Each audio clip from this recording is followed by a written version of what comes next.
घनश्याम और सुनीता को एक बेटा और बेटी थे। बेटे का नाम था अक्षय और बेटी का नाम था खुशबू। अक्षय की शादी हो चुकी थी और अक्षय की पत्नी का नाम अदिति था। अदिति घर के सारे काम दौड़ दौड़ कर करती थी। दिन में सोना तो जैसे उसने कभी सीखा ही नहीं था। रात को भी सोती तो ऐसी कि नींद की जरा सी आहट पर जाग जाती। वो क्या है ना, अदिति को घर के सब लोगों पर नजर रखने की बुरी आदत थी, इसलिए उसका दिमाग हमेशा कुछ न कुछ खुराफात सोचता ही रहता था। घर में चाहे कोई कुछ भी करे, लेकिन अदिति को उस बारे में पता रखना, फिर उस पर कमेंट करना, इन दोनों ही बातों का बड़ा शौक था। इसकी वजह से बेचारे घर वाले बुरी तरह से परेशान थे। कोई भी काम करते हैं तो डर डर कर किया करते, ये सोच कर कि पता नहीं अदिति को पता चल गया तो वो क्या क्या सुनाएगी। हाँ यार, आज कॉलेज छोड़कर मूवी देखने चलेंगे। नहीं नहीं, मैं घर में किसी को कुछ नहीं बताऊंगी। हाँ, मम्मी से कहूंगी कि कॉलेज में एक्स्ट्रा क्लास है और बस उसके बाद सीधे मूवी और बाहर कुछ खा पी कर ही घर आएंगे। तभी पीछे से अदिति वहाँ पर आ जाती है। कहाँ जाने का प्लान बन रहा है खुशबू मैडम, और वो भी घर वालों को बताए बिना? अरे भाभी आप? हाँ मैं यहाँ, और मैंने तुम्हारी सारी बातें सुन ली है। कॉलेज के बहाने पिक्चर जाने का प्लान बना रही हो ना तुम? भाभी, अब आपसे तो कोई नहीं बच सकता। मुझे लगा कि आप घर पर नहीं है, इसलिए छुपकर अपनी सहेली से बात कर रही थी। आप भी ना कहीं से भी टपक जाती हैं। ठीक से बात करो मुझसे। अभी जाकर मम्मी पापा जी को बता दूंगी कि आपकी बेटी कॉलेज के बहाने अपने दोस्तों के संग फिल्म देखने चली है। अरे नहीं नहीं भाभी, ऐसा प्लीज मत करना। आप जो बोलेंगी मैं वो करूंगी, लेकिन प्लीज मम्मी पापा को कुछ मत बताना। अगले दिन सुबह के वक्त। क्या बात है पापा, इस तरह चुपचाप क्यों बैठे हैं? आपकी तबीयत तो ठीक है ना? अब क्या बताऊं बेटा, इस उम्र में घर पे पड़े मन नहीं लगता। रिटायर्ड हो चुका हूँ, अब तो कोई दोस्त भी नहीं है। ये बात तो सही है पापा, इस उम्र में मन लगाना वाकई में बहुत मुश्किल होता है। आप कहे तो मैं आपको कहीं घुमाने लेकर जाऊं? क्या पापा जी, अब अपने बेटे से तो झूठ मत बोलिए। मतलब मैंने क्या झूठ बोला? मैंने देखा था पापा जी, सुबह सुबह जब आप मॉर्निंग वॉक करने जाते हैं, पार्क में कम से कम 10 से 15 दोस्त हैं आपके। किस तरह हंसी ठिठोली कर रहे थे आप सब। सब देखा था मैंने। हाँ दीदी ठीक है बेटा, है मेरे दोस्त, बहुत सारे दोस्त हैं। मैं तो बस ऐसे ही उदास बैठा था, थोड़ा सर में दर्द हो रहा था ना, इसलिए।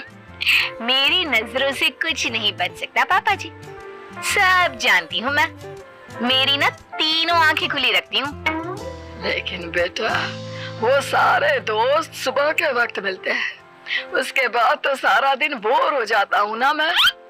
पापा जी मैं बताती हूँ आपको क्या करना चाहिए। किसी एनजीओ से जुड़ जाइए और उनके साथ काम करिए। इस तरह घर में सारा दिन खाली बैठे रहने से क्या होगा? लेकिन अदिति, अगर पापा को एनजीओ के साथ काम करने में कोई इंटरेस्ट नहीं है तो वो क्यों करेंगे? मैंने कहा ना, पापा जी के लिए वही बेस्ट है। मेरी जान पहचान का एक एनजीओ भी है, मैं वहाँ पर बात कर लेती हूँ।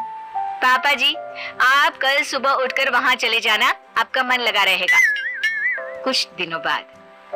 माँ, वो मेरी कॉलेज में ना एनुअल फंक्शन है, तो मुझे एक नया ड्रेस खरीदना था, प्लीज मुझे कुछ पैसे दे दीजिए। खुशबू, अभी पिछले महीने ही तो तुझे इतना सुंदर ड्रेस दिलवाया था, वही पहन ले बेटा। मम्मी वो ड्रेस तो मैं अपनी दोस्तों के सामने पहले ही पहन चुकी हूँ, मेरी फ्रेंड की बर्थडे में। अब फिर से एनुअल फंक्शन पे वही ड्रेस पहनूंगी तो अच्छा लगेगा क्या? तू बहुत बिगड़ती जा रही है, मेरी कोई बात नहीं सुनती खुशबू। मम्मी जी मैं तो कहती हूँ खुशबू का थोड़ा ध्यान रखिए, कहीं ऐसा ना हो कि आपकी बेटी बिगड़ जाए। लेकिन भाभी मैंने ऐसा किया भी क्या? ड्रेस खरीदने से बिगड़ने का क्या कनेक्शन है? चलो ड्रेस खरीदने से ना सही, लेकिन छुप छुप कर मूवी देखने जाने से तो कनेक्शन है ना? क्या कहा तुमने? कौन जाता है छुप छुप कर पिक्चर देखने? आपकी बेटी खुशबू, और कौन पापा जी। और क्या पता ये नया ड्रेस किस लिए खरीद रही है, हो सकता है आप लोगों से झूठ बोलकर कल को शहर के बाहर पिकनिक मनाने भी चली जाए। भाभी ये आप कैसी बातें कर रही हैं? और वैसे भी ये मेरी लाइफ है। कॉलेज लाइफ सबकी जिंदगी में एक बार ही आती है। अगर मैं उसे एंजॉय करना चाहती हूँ तो इसमें गलत क्या है?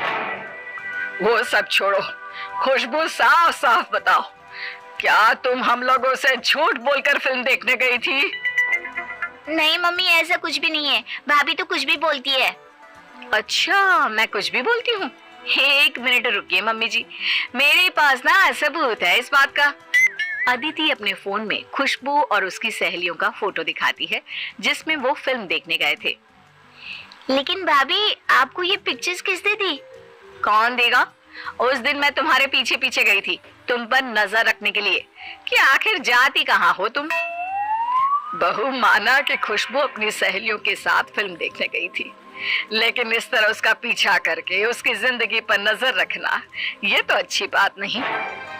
हाँ बेटा, तुम सब लोगों की जिंदगी में इतनी दखल अंदाजी क्यों करती हो? तुम्हें क्या लगता है तुम सबको कंट्रोल कर सकती हो? कंट्रोल नहीं, इसे नजर रखना कहते हैं पापा। मैं ना अपनी सारी आंखें खोल कर चलती हूँ। अरे कल को कोई गड़बड़ ना हो, बस इसलिए। हाँ, आप लोगों को तो हर बात का बुरा लगता है। कुछ दिनों के बाद अक्षय अपने ऑफिस से काफी देर से लौट कर आता है। क्या बात है, रात के 10 बज गए। वैसे तो आप 6 बजे तक आ जाते हैं, आज इतना लेट कैसे हो गए? कुछ नहीं अदिति, वो बस ऑफिस में थोड़ा काम ज्यादा था इसलिए देर तक रुकना पड़ा। कोई बात नहीं भैया, कभी कभी चलता है। वैसे भी ये आपकी लाइफ है। अगर आप काम के अलावा भी अपने लिए कुछ करें तो इसमें प्रॉब्लम नहीं होनी चाहिए किसी को। हाँ हाँ खुशबू, तुम तो अपने भाई की साइड लोगी ही, क्योंकि तुम भी तो यही सब करती हो ना। भाभी, मेरे कहने का वो मतलब नहीं था। और वैसे भी आप क्यों नाराज हो रही हैं? भैया ऑफिस से काम करके सीधे घर ही तो आ गए हैं ना। वो क्या है ना खुशबू, तुम्हारे भैया मुझे पागल समझते हैं। मुझे सब पता है। ये अपने दोस्तों के साथ पिछले 3 घंटे से आवारागर्दी करके घर आए हैं और यहाँ मुझसे झूठ बोल रहे हैं कि ऑफिस में काम ज्यादा था। मैं झूठ नहीं बोल रहा हूँ। हाँ, ये बात सही है कि 9 बजे फ्री हो गया था। उसके बाद कुछ देर अपने दोस्तों से बातें करने लग गया और हम लोग कॉफी पीने चले गए थे, बस। इसी को तो अपने दोस्तों के साथ आवारागर्दी करना कहते हैं। बीवी से झूठ बोलकर दोस्तों के साथ घूमते हो आप। लेकिन अदिति, तुम्हें कैसे पता चला कि मैं अपने दोस्तों के साथ कॉफी पीने गया था? अरे पता कैसे नहीं चलता, आपके दोस्त को फोन करके सारी खबर ले ली थी मैंने। आप पर पूरी नजर रखती हूँ मैं। मुझसे कुछ भी छुपाने की कभी भी कोशिश मत करना। अदिति, माना कि मैं तुम्हारा पति हूँ, लेकिन मेरी भी कोई पर्सनल लाइफ है। इस तरह नजर रखने का क्या मतलब है?